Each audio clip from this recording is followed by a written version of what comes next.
Hi, we are from Rogni College of Engineering and Technology from EEE department. We have done a project and our project title is Embedded System Based Submersible Motor Control for Agriculture Irrigation using GSM.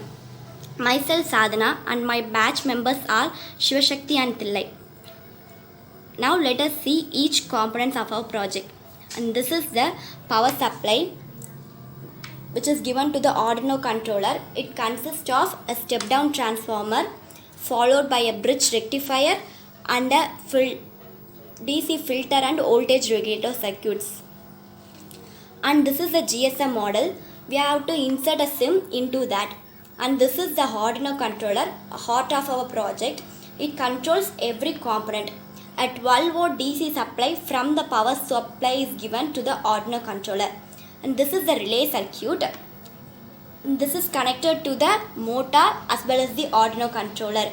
And this is the submersible motor pump which is provided by a separate source. And this is the LCD display which is connected to the Arduino controller through a IC, I2C or I2C, a peripheral interface to speed up the display. We are using two types of sensor.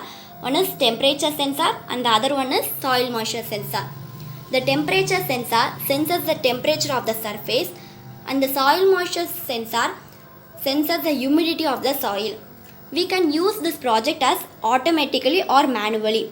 In automatic method, once the temperature sensor and soil moisture sensor senses the values and the values is below or above the preset value, it gives a signal to the Arduino controller. Once if the values are below or above the preset value, it automatically turns on the motor. We can also use this as a manual method by using a mobile phone as a remote control. If I send an SMS as motor on,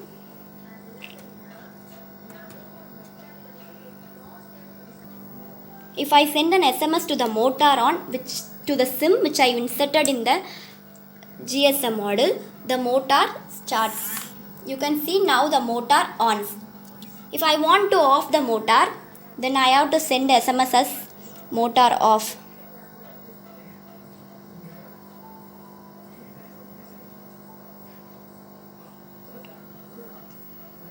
To the SIM which I have inserted in the GSM model.